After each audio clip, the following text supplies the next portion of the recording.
ಪಾದೋಸ್ಯ ವಿಶ್ವಭೂತಾನಿ. ಇಡೀ ವಿಶ್ವವು ಭಗವಂತನ ಒಂದು ಪಾದ. ಈ ದೊಡ್ಡ ದೊಡ್ಡ ಮೂರ್ತಿಗಳನ್ನು ಯಾಕೆ ಸ್ಥಾಪನೆ ಮಾಡುವುದು, ಇದರ ಉದ್ದೇಶ ಏನೋ ನಮ್ಮ ಹತ್ರ ಬೇಕಾದಷ್ಟಿದೆ ಅನ್ನೋದಲ್ಲ, ಅದನ್ನು ತೋರಿಸ್ಕೊಳ್ಳುವುದಲ್ಲ ಅಥವಾ ಪ್ರದರ್ಶನೆ ಅಲ್ಲ. ಆ ಮೂರ್ತಿ ಎದುರುಗಡೆ ನಿಂತುಕೊಂಡಾಗ ನಮ್ಮನ್ನು ನಾವು ಭಾವಿಸ್ಕೊಳ್ಳಬೇಕು. ನಾನು ಎಷ್ಟು ಚಿಕ್ಕವನಾಗಿದ್ದೇನೆ, ಭಗವಂತ ಎಷ್ಟು ದೊಡ್ಡವನಾಗಿದ್ದೇನೆ. ಇಷ್ಟು ದೊಡ್ಡ ವಿಶ್ವವನ್ನು ಭಗವಂತ ಕೇವಲ ತನ್ನ ಸಂಕಲ್ಪದಿಂದ ಸೃಷ್ಟಿ ಮಾಡಬೇಕು ಅಂತಂದ್ರೆ ಆಗ ಆ ಭಗವಂತನ ಒಂದು ಪ್ರಭಾವ ಎಂತಹದ್ದು.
ಒಂದು ದೊಡ್ಡ ಕಾರ್ಯ ಅಂತಂದ್ರೆ ಆಂಜನೇಯ ಸ್ವಾಮಿಯ ಒಂದು ಶಿಲಾಮಯ, ಭವ್ಯವಾದಂತಹ ಒಂದು ಶಿಲಾಮಯ ಮಂದಿರದ ಒಂದು ನಿರ್ಮಾಣ.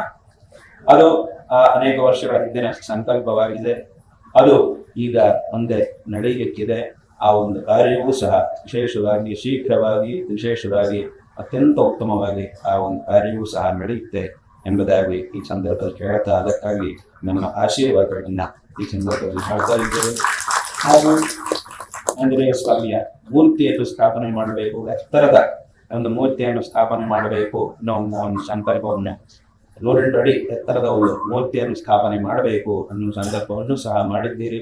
ಈ ದೊಡ್ಡ ದೊಡ್ಡ ಮೂರ್ತಿಗಳನ್ನು ಯಾಕೆ ಸ್ಥಾಪನೆ ಮಾಡುವುದು, ಇದರ ಉದ್ದೇಶ ಏನೋ ಅಂತಂದ್ರೆ ನಮ್ಮ ಗುರುಗಳ ಸರಿ ಹೇಳಿದ ಜ್ಞಾಪಕ ಬರುತ್ತೆ. ಆ ಮೂರ್ತಿ ಎದುರುಗಡೆ ನಿಂತುಕೊಂಡಾಗ ನಮ್ಮನ್ನು ನಾವು ಭಾವಿಸ್ಕೊಳ್ಳಬೇಕು. ನಾನು ಎಷ್ಟು ಚಿಕ್ಕವನಾಗಿದ್ದೇನೆ, ಭಗವಂತ ಎಷ್ಟು ದೊಡ್ಡವನಾಗಿದ್ದೇನೆ. ಈ ಒಂದು ಭಾವನೆ ನಮಗೆ ಇರಬೇಕು. ಅಷ್ಟೇ ಹೊರತು ಸುಮ್ಮನೆ ನಮ್ಮ ಹತ್ರ ಬೇಕಾದಷ್ಟುಂಟು, ಹಾಗಾಗಿ ಇದಕ್ಕೊಂದಿಷ್ಟು ಖರ್ಚು ಮಾಡಿಬಿಡೋಣ ಅಂತ ಆ ಉದ್ದೇಶದಿಂದ ಮಾಡೋದಲ್ಲ. ಅದು ನಮ್ಮ ಹತ್ರ ತುಂಬಾ ಇದೆ ಅಂತ ತೋರಿಸ್ಕೊಳ್ಳಿಕ್ಕೆ ಈ ರೀತಿಯಾದ ದೊಡ್ಡ ದೊಡ್ಡ ಗೋಪುರಗಳ ಕಟ್ಟುವುದು, ದೊಡ್ಡ ದೊಡ್ಡ ಮೂರ್ತಿಗಳನ್ನೆಲ್ಲ ಮಾಡೋದ್ರ ಉದ್ದೇಶ ಏನೋ ನಮ್ಮ ಹತ್ರ ಬೇಕಾದಷ್ಟಿದೆ ಅನ್ನೋದಲ್ಲ, ಅದನ್ನು ತೋರಿಸ್ಕೊಳ್ಳುವುದಲ್ಲ ಅಥವಾ ಪ್ರದರ್ಶನೆ ಅಲ್ಲ. ಅದರ ಒಂದು ಮೂಲ ಉದ್ದೇಶ ಏನು ಅಂತಂದ್ರೆ ಆ ಭಗವಂತ ಎಷ್ಟು ದೊಡ್ಡವನು, ನಾವು ಎಷ್ಟು ಚಿಕ್ಕವನು ಭಗವಂತನ ಎದುರಿಗೆ. ಆದ್ರಿಂದ ನಾವು ಎಷ್ಟು ವಿನೀತರಾಗಿದ್ದು ಭಗವಂತನ ಅನುಗ್ರಹವನ್ನು ಪಡ್ಕೊಳ್ಳಬೇಕು. ಬೇರೆ ಹೊರಗಡೆ ಎಷ್ಟೇ ಇದ್ರು, ನಾವು ಯಾವುದೇ ಅಧಿಕಾರದಲ್ಲಿ ಎಷ್ಟು ದೊಡ್ಡ ಅಧಿಕಾರ ಸ್ಥಾನದಲ್ಲಿದ್ರು, ಎಷ್ಟು ಶ್ರೀಮಂತರಾಗಿದ್ರು, ಎಷ್ಟು ದೊಡ್ಡ ಪಂಡಿತರಾಗಿದ್ರು, ಎಷ್ಟು ಬಲಶಾಲಿಗಳಾಗಿದ್ರು, ಭಗವಂತನ ಎದುರಿಗೆ ಅದು ಯಾವುದೂ ಸಹ ನಡೆಯುವುದಿಲ್ಲ. ನಮಗೆ ಹೊರಗಡೆ ನಾವು ತುಂಬಾ ಪ್ರಭಾವಶಾಲಿಗಳಾಗಿರ್ಬೋದು, ಆದ್ರೆ ಭಗವಂತನ ಎದುರಿಗೆ ಬಂದಾಗ ಮಾತ್ರ ಭಗವಂತ ಮತ್ತು ಭಕ್ತ ಅಷ್ಟೇ. ಅವನು ಯಾರು ಬೇಕಾದರೂ ಆಗಲಿ, ಅವನು ಭಕ್ತ ಅಂತ ಮಾತ್ರವೇ ಆಗ್ತಾನೆ. ಈ ಪಂಡಿತ ಪಾಮರ ಇತ್ಯಾದಿ ಬೇರೆಗಳೆಲ್ಲ ವ್ಯಾವಹಾರಿಕ ಪ್ರಪಂಚದಲ್ಲಿ. ದೇವರ ಎದುರಿಗೆ ಬಂದಿದ್ದೀವಿ ಅಂತಂದ್ರೆ ಭಗವಂತ ಮತ್ತು ಭಕ್ತ ಒಂದು ವಿಭಾಗ, ಭಗವಂತ ಎರಡನೇ ವಿಭಾಗದಲ್ಲಿ ಭಕ್ತ, ಅವನು ಯಾರು ಬೇಕಾದರೂ ಆಗಲಿ. ಆದ್ರಿಂದ ಇಲ್ಲಿ ಆ ಭಗವಂತನ ಆ ಮೂರ್ತಿಯನ್ನು ನೋಡಿದಾಗ, ಅತ್ಯಂತ ದೊಡ್ಡದಾಗಿರುವಂತಹ ಮೂರ್ತಿಯನ್ನು ನೋಡಿದಾಗ ನಮಗೆ ಈ ಭಾವನೆ ಬರಬೇಕು ನಮ್ಮ ಮನಸ್ಸಲ್ಲಿ. ನಾನು ಭಗವಂತನ ಎದುರಿಗೆ ಎಷ್ಟು ಚಿಕ್ಕವನಾಗಿದ್ದೆ. ಯಾಕೆಂತಂದ್ರೆ ವೇದದಲ್ಲಿ ಒಂದು ಮಾತಿದೆ, ಏತಾವಾನಸ್ಯ ಮಹಿಮಾ ಅಥೋ ಜ್ಯಾಯಾಂಶ್ಚ ಪುರುಷ ಪಾದೋಸ್ಯ ವಿಶ್ವಭೂತಾನಿ ತ್ರಿಪಾದಸ್ಯಾಮೃತಂ ದಿವಿ ಅಂತ ಈ ಮಂತ್ರ ಪುರುಷೋಕ್ತದಲ್ಲೂ ಬರುತ್ತೆ, ಛಾಂದೋಗ್ಯ ಉಪನಿಷತ್ತಲ್ಲೂ ಬರುತ್ತೆ. ಇದರ ಅರ್ಥ ಏನು ಅಂತಂದ್ರೆ ಏತಾವಾನಸ್ಯ ಮಹಿಮಾ, ನಾವು ಇಡೀ ಪ್ರಪಂಚ, ಈ ಪಾಂಚಭೌತಿಕವಾದಂತಹ ಪಂಚಭೂತಾತ್ಮಕವಾದಂತಹ ಪ್ರಪಂಚವನ್ನು, ಈ ವಿಶ್ವವನ್ನು ನಾವು ಯಾವುದನ್ನು ನೋಡ್ತಾ ಇದ್ದೀವೋ ಇದಿಷ್ಟು ಕೂಡ ಭಗವಂತನ ಒಂದು ಮಹಿಮೆ, ಒಂದು ವಿಭೂತಿ. ಅಂದ್ರೆ ಇಷ್ಟು ದೊಡ್ಡ ಪ್ರಪಂಚವನ್ನ ನಾವು ಲೋಕದಲ್ಲಿ ಏನಾದ್ರೂ ಒಂದು ಸಣ್ಣ ವಸ್ತುವನ್ನು ತಯಾರು ಮಾಡ್ಬೇಕು ಅಂತಂದ್ರೆ ಅದ್ರ ಬಗ್ಗೆ ತುಂಬಾ ಯೋಚನೆ ಮಾಡಿ ತುಂಬಾ ಸಮಯವನ್ನು ಅದಕ್ಕಾಗಿ ಕೊಟ್ಟು ತುಂಬಾ ಪರಿಶ್ರಮ ಮಾಡಿ ಅದನ್ನ ತಯಾರು ಮಾಡ್ತೀವಿ. ಆ ತಯಾರು ಮಾಡಿದ ಮೇಲೆ ನಮ್ಮ ಮನಸ್ಸಲ್ಲಿ ಇರುತ್ತೆ ಅದಕ್ಕೆ ಏನಾದ್ರೂ ಆಗ್ಬಿಡ್ತು ಅಂದ್ರೆ ತುಂಬಾ ದುಃಖ ಆಗುತ್ತೆ. ಅಯ್ಯೋ ಇಷ್ಟೆಲ್ಲ ಕಷ್ಟಪಟ್ಟು ಮಾಡಿದ್ನೆಲ್ಲ ಹಾಳ ಹೋಯ್ತಲ್ವಾ ಅಂತ ನಮಗೆ ತುಂಬಾ ದುಃಖ ಆಗುತ್ತೆ. ಯಾಕೆ ಅಷ್ಟು ಕಷ್ಟಪಟ್ಟಿದ್ರಿಂದ. ಮನುಷ್ಯ ಎಲ್ಲದಕ್ಕಿಂತ ಜಾಸ್ತಿ ಬೆಲೆ ಕೊಡೋದು ಯಾವುದಕ್ಕೆ? ಅವನು ಪಟ್ಟಂತಹ ಕಷ್ಟಕ್ಕೆ. ಯಾವುದಕ್ಕೆ ತೊಂದರೆ ಆದ್ರೂ ಸ್ವಲ್ಪ ಸಹಿಸ್ಕೊಳ್ತಾನೆ. ಆದ್ರೆ ತಾನು ಪಟ್ಟಂತಹ ಕಷ್ಟಕ್ಕೆ ಏನಾದ್ರೂ ಚ್ಯುತಿ ಆಯಿತು ಅಂತಂದ್ರೆ ಅದನ್ನು ಸಹಿಸ್ಕೊಳ್ಳಿಕ್ಕೆ ಮನುಷ್ಯನಿಗೆ ಸಾಧ್ಯ ಆಗುತ್ತಿಲ್ಲ.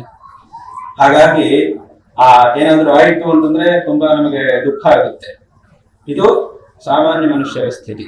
ಆದ್ರೆ ಇಷ್ಟು ದೊಡ್ಡ ಪ್ರಪಂಚ, ಇಡೀ ಪ್ರಪಂಚವನ್ನು, ಇಷ್ಟು ದೊಡ್ಡ ವಿಶ್ವವನ್ನ ಭಗವಂತ ಕೇವಲ ತನ್ನ ಸಂಕಲ್ಪದಿಂದ ಸೃಷ್ಟಿ ಮಾಡ್ತಾನೆ. ಇದು ಆ ಭಗವಂತನ ಒಂದು ಪ್ರಭಾವ.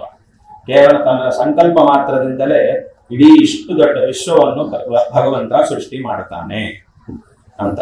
ಅಂದ್ರೆ ಏನಾಯ್ತು? ಇಷ್ಟು ದೊಡ್ಡ ವಿಶ್ವವನ್ನು ಭಗವಂತ ಕೇವಲ ತನ್ನ ಸಂಕಲ್ಪದಿಂದ ಸೃಷ್ಟಿ ಮಾಡಬೇಕು ಅಂತಂದ್ರೆ ಆಗ ಭಗವಂತನ ಒಂದು ಪ್ರಭಾವ ಎಂತಹದ್ದು ಅನ್ನೋದನ್ನ ನಾವು ಊಹೆ ಮಾಡ್ಲಿಕ್ಕೂ ಸಾಧ್ಯವಾಗುವುದಿಲ್ಲ. ಆದ್ರಿಂದ ಇದಿಷ್ಟು ಕೂಡ ನಾವು ನೋಡ್ತಾ ಇರತಕ್ಕಂತಹ ಈ ವಿಶ್ವ ಏನಿದೆಯೋ ಇದೆಲ್ಲ ಭಗವಂತನ ಮಹಿಮೆ, ಇದೆಲ್ಲ ಭಗವಂತನ ವಿಭೂತಿ ಅಂತ ಆ ಉಪನಿಷತ್ತು ನಮ್ಗೆ ಹೇಳ್ತಾ ಇದೆ. ಏತಾವಾನ್ ಅಸ್ಯ ಮಹಿಮಾ. ಆದರೆ ಅಥೋ ಜ್ಯಾಯಾಂಶ್ಚ ಪುರುಷ, ಆ ಭಗವಂತ ಹೇಗಿದ್ದಾನೆ ಅಂತಂದ್ರೆ ನಾವು ನೋಡ್ತಾ ಇರತಕ್ಕಂತಹ ಈ ವಿಶ್ವಕ್ಕಿಂತಲೂ ದೊಡ್ಡವನಾಗಿದ್ದಾನೆ. ಇದಕ್ಕಿಂತಲೂ ಭಗವಂತ ದೊಡ್ಡವನಾದರೆ ತಾನೇ ಇದನ್ನ ಲೀಲಾಜಾಲವಾಗಿ ಸೃಷ್ಟಿ ಮಾಡಕ್ಕಾಗುತ್ತೆ. ಆದ್ರಿಂದ ಇದೆಲ್ಲ ಭಗವಂತನ ಒಂದು ಮಹಿಮೆ ಅಂತಂದ್ರೆ ಆಗ ಭಗವಂತನ ಒಂದು ಸ್ವರೂಪ ಎಷ್ಟು ದೊಡ್ಡದು ಅಂತಂದ್ರೆ ಅದನ್ನ ನಾವು ಊಹಿಸಲಿಕ್ಕೂ ಸಾಧ್ಯವಿಲ್ಲ. ಅಥವಾ ಜ್ಯಾಯಾನ್ ಅಂತಂದ್ರೆ ದೊಡ್ಡವನು ಅಂತ ಅರ್ಥ. ಇದಕ್ಕಿಂತಲೂ ದೊಡ್ಡವನು, ಅಥವಾ ಇದಕ್ಕಿಂತಲೂ ಜ್ಯಾಯಾಂಶ್ಚ ಪುರುಷ. ಎಷ್ಟು ದೊಡ್ಡವನು ಅಂತ ಕೇಳಿದ್ರೆ ಸ್ವಲ್ಪ ಅಂದ್ರೆ ಬರೀ ಸುಮ್ಮನೆ ಇದು ಇಷ್ಟು ದೊಡ್ಡ ಇದೆ, ಇದಕ್ಕಿಂತ ಅವನು ದೊಡ್ಡವನು ಅಂತ ಹೀಗೆಲ್ಲ ಬಾಯಲ್ಲಿ ಹೇಳುವುದಕ್ಕಿಂತ ಅದಕ್ಕೊಂದು ಪರಿಮಾಣವನ್ನು ಕಲ್ಪನೆ ಮಾಡಿ ಹೇಳಿದ್ರೆ ನಮ್ಮ ಬುದ್ಧಿಯಿಂದ ಅದನ್ನ ಅರ್ಥ ಮಾಡ್ಕೊಳ್ಳಿಕ್ಕೆ ಸಾಧ್ಯ ಆಗುತ್ತೆ. ಹಾಗೆ ಒಂದು ಪರಿಮಾಣವನ್ನು ಕಲ್ಪನೆ ಮಾಡಿ ವೇದವು ಹೇಳ್ತಾ ಇದೆ. ವಾಸ್ತವವಾಗಿ ಭಗವಂತನಿಗೆ ಆ ಪರಿಮಾಣವನ್ನು ಹೇಳಲಿಕ್ಕೆ ಆಗುವುದಿಲ್ಲ. ಆದ್ರೆ ನಮ್ಮ ಬುದ್ಧಿಯಲ್ಲಿ ಅದನ್ನು ನಮ್ಮ ಬುದ್ಧಿಯಲ್ಲಿ ತಗೊಳ್ಳೋದಕ್ಕೋಸ್ಕರ ವೇದವೇ ಒಂದು ಪರಿಮಾಣವನ್ನು ಮಾಡಿ ಹೇಳ್ತಾ ಇದೆ. ಏನು? ಪಾದೋಸ್ಯ ವಿಶ್ವಭೂತಾನಿ. ಇಡೀ ವಿಶ್ವವನ್ನ, ಇಡೀ ವಿಶ್ವವು ಭಗವಂತನ ಒಂದು ಪಾದ. ಒಂದು ಪಾದ ಅಂತಂದ್ರೆ 4 ಭಾಗಗಳು. ಪಾದ ಅಂದ್ರೆ ಕಾಲು ಭಾಗ ಅಂತ ಅರ್ಥ. ಪಾದ ಅಂತಂದ್ರೆ ಈ ಕಾಲು, ಈ ಕಾಲು ಅಂತಲ್ಲ. ಎಲ್ಲರಿಗೆ 2 ಕಾಲುಗಳಿದೆ, ಅದರೊಳಗೆ ದೇವರಿಗೆ ಒಂದು ಕಾಲು ಅಂತ ಆ ತರ ಕಾಲಲ್ಲ. ಇಲ್ಲಿ ಕಾಲು ಅಂತಂದ್ರೆ ಅದೇ ಒಂದು ಕಾಲು ಭಾಗ. ಇಷ್ಟು ದೊಡ್ಡ ವಿಶ್ವವನ್ನು ಯಾವುದನ್ನು ನಾವು ನೋಡ್ತಾ ಇದ್ದೀವೋ ಇದಿಷ್ಟು ಕೂಡ ಭಗವಂತನ ಒಂದು ಕಾಲು ಭಾಗ. ಅಂದ್ರೆ ಭಗವಂತ ಎಷ್ಟು ದೊಡ್ಡವನಾಗಿದ್ದಾನೋ ಅವನಲ್ಲಿ ಈ ವಿಶ್ವ ಅನ್ನೋದು ಒಂದು ಕಾಲು ಭಾಗದಷ್ಟು ಮಾತ್ರ ಇದೆ. ಇದಕ್ಕಿಂತಲೂ ಇನ್ನು ಇದರಷ್ಟು 3 ಭಾಗಗಳಷ್ಟು ದೊಡ್ಡವನು ಭಗವಂತ. ಇದಕ್ಕಿಂತಲೂ 3 ಭಾಗಗಳಷ್ಟು ದೊಡ್ಡವನು ಭಗವಂತ ಆಗಿದ್ದಾನೆ. ಅಂದ್ರೆ ಒಂದು ವೇಳೆ ಭಗವಂತನನ್ನು ಒಂದು 4 ಭಾಗಗಳನ್ನಾಗಿ ವಿಭಾಗ ಮಾಡುವುದಾದರೆ ಭಗವಂತನ ಪರಿಮಾಣವನ್ನ ಅದರೊಳಗೆ 1 ಭಾಗ ಇದು, ಇನ್ನು ಇದಕ್ಕಿಂತಲೂ 3 ಭಾಗಗಳಷ್ಟು ಇದ್ದಾನೆ ಭಗವಂತ ಅಂತ ಆ ಉಪನಿಷತ್ತು ಆ ವೇದವಾಕ್ಯವನ್ನು ಹೇಳ್ತಾ ಇದೆ. ಪಾದೋಸ್ಯ ವಿಶ್ವಭೂತಾನಿ ತ್ರಿಪಾದಸ್ಯ ಅಂತ ಇದಕ್ಕಿಂತಲೂ ಇನ್ನೊಂದು 3 ಪಾದಗಳಷ್ಟು ಭಗವಂತ ವ್ಯಾಪಕನಾಗಿದ್ದಾನೆ. ಅದರಿಂದ ಅಂದ್ರೆ ಇದು ಎಷ್ಟು ಆಗಿದ್ರೆ ಎಷ್ಟು ದೊಡ್ಡ ಹೇಳಕ್ಕಾಗೋದಿಲ್ಲ ಅಂತವಾದಂತಹ ಸ್ವರೂಪ ಭಗವಂತ. ಯಥಾವಥ ಏನಾಯ್ತು ಇದರಿಂದ ನಾವು ತಿಳ್ಕೊಳ್ಬೇಕಾದ್ದೇನೋ ಅಷ್ಟು ಇಷ್ಟು ಅಂದ್ರೆ ಇದನ್ನೇನೋ ಅರ್ಥ ಮಾಡಿ ತಿಳ್ಕೊಳಕ್ ಸಾಧ್ಯ ಆಗೋದಿಲ್ಲ. ಇನ್ನು ಇಡೀ ಈ ವಿಶ್ವ ಎಷ್ಟು ದೊಡ್ಡ ಇದೆ ಅನ್ನೋದೇ ಇನ್ನೂ ಗೊತ್ತಿಲ್ಲ. ಈ ಗ್ರಹದಿಂದ ಆ ಗ್ರಹಕ್ಕೆ ಹೋಗ್ಲಿಕ್ಕೆ, ಈ ನಕ್ಷತ್ರದಿಂದ ಆ ನಕ್ಷತ್ರಕ್ಕೆ ಎಷ್ಟು ದೂರ ಇದೆ ಅನ್ನೋದನ್ನ ತಿಳ್ಕೊಳ್ಳುವುದು ಬಹಳ ಕಷ್ಟ. ಅಥವಾ ಒಂದು ವೇಳೆ ತಿಳ್ಕೊಂಡ್ರು ಹೋಗ್ಲಿಕ್ಕೆ ಸಾಧ್ಯವೇ ಇಲ್ಲ. ಇಲ್ಲಿಂದ ಅಲ್ಲಿವರೆಗೂ ಹೋಗ್ಲಿಕ್ಕೆ ಸಾಧ್ಯವೇ ಇಲ್ಲ, ಅಷ್ಟು ದೂರ ಇದೆ. ಅಂದ್ರೆ ಇಡೀ ವಿಶ್ವ ಅಷ್ಟು ದೊಡ್ಡ ಇದೆ. ಆದ್ರೆ ಇಂಥ ಒಂದು ದೊಡ್ಡ ವಿಶ್ವ ಭಗವಂತನ ಒಂದು ಭಾಗ. ಇನ್ನು ಇದಕ್ಕಿಂತ 3ರಷ್ಟು ದೊಡ್ಡವನಾಗಿದ್ದಾನೆ ಭಗವಂತ ಅಂತಂದ್ರೆ ಆಗ ಈ ಪರಿಮಾಣದ ಬಗ್ಗೆ ನಾವು ಆ ಭಗವಂತನ ಒಂದು ಸ್ವರೂಪ ಎಷ್ಟು ದೊಡ್ಡದು ಅನ್ನೋದನ್ನ ನಾವು ಊಹೆ ಮಾಡ್ಲಿಕ್ಕೂ ಸಾಧ್ಯವಿಲ್ಲ. ಮನುಷ್ಯ ಇವನು ಹೇಗಿದ್ದಾನೆ?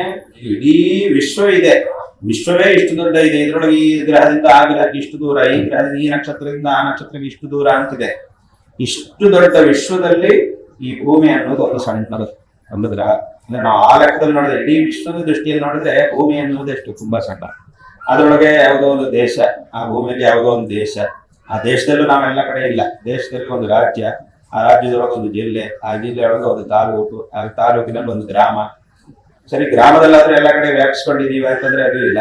ಆ ಗ್ರಾಮದಲ್ಲಿ ಒಂದು ಮನೆ, ಒಂದು ಕಾಲನಿ, ಒಂದು ಮನೆ ಇಲ್ಲಾದ್ರೆ ಎಲ್ಲ ಕಡೆ ಇದೀವಿ ಅಂತಂದ್ರೆ ಅದು ಇಲ್ಲ. ಮನೆಯಲ್ಲಿ ಒಂದು ಕೊಠಡಿ, ಆ ಕೊಠಡಿ ಇಲ್ಲಾದ್ರೆ ಎಲ್ಲ ಕಡೆ ವ್ಯಾಪಿಸ್ಕೊಂಡಿದೀವಿ ಅಂತಂದ್ರೆ ಅದು ಇಲ್ಲ. ಅದರೊಳಗೆ ಒಂದು ಮೂಲೆಯಲ್ಲಿ ಒಂದು ಶರೀರದಲ್ಲಿ ಮನುಷ್ಯ ಇದ್ದಾನೆ, ಜೀವಾತ್ಮ ಇದ್ದಾನೆ. ಇದು ಜೀವಾತ್ಮನ ಕಡೆ, ಅದು ಭಗವಂತ.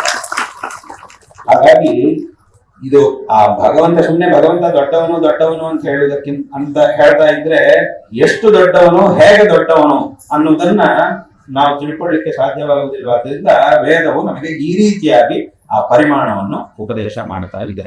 ಆದ್ದರಿಂದ ಯಥಾರ್ಥದಲ್ಲಿ ಯಾಕೆ ಬಂತು, ಆ ಭಗವಂತನ ಅಷ್ಟು ದೊಡ್ಡ ಮೂರ್ತಿಯನ್ನು ಇಡುವುದರ ಒಂದು ಉದ್ದೇಶ ಏನು, ಅಷ್ಟು ದೊಡ್ಡ ಗೋಪುರವನ್ನು ಅಷ್ಟು ದೊಡ್ಡ ಮೂರ್ತಿಯನ್ನು ನಿರ್ಮಾಣ ಮಾಡುವುದರ ಒಂದು ಉದ್ದೇಶ ಏನು ಅಂತಂದ್ರೆ, ನಮಗೆ ಆ ಭಗವಂತನ ಆ ಒಂದು ಪರಿಮಾಣವು, ಆ ಭಗವಂತನ ಅನಂತವಾದಂತಹ ಸ್ವರೂಪದ ಜ್ಞಾನ ನಮಗೆ ಬಂದು ಇತೋಪಿ ಅಧಿಕವಾಗಿ ಭಗವದ್ ಆರಾಧನೆ ಮಾಡುವಂತಹ ಒಂದು ಪ್ರೇರಣೆ ನಮಗೆ ಬರಲಿ, ಭಗವಂತನ ಮೇಲೆ ಶಕ್ತಿ ಇನ್ನೂ ಅಧಿಕವಾಗಲಿ, ಇನ್ನೂ ಸಾವಧಾನವಾಗಿ ಭಗವಂತನ ಆರಾಧನೆಯನ್ನು ಮಾಡುವಂತೆ ಆಗಲಿ ಅನ್ನುವಂತಹ ಉದ್ದೇಶದಿಂದ ಈ ರೀತಿಯಾದಂತಹ ಒಂದು ಸಂಪ್ರದಾಯ ಮುಂದಿನ ಕಾಲದಿಂದಲೂ ಬಂದಿದೆ.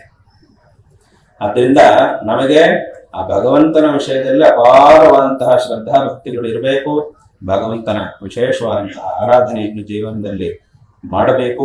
ಇದರಿಂದಲೇ ನಿಜವಾಗ್ಲೂ ನಮ್ಮ ಜೀವನದ ಉದ್ಧಾರ ಆಗುತ್ತೆ.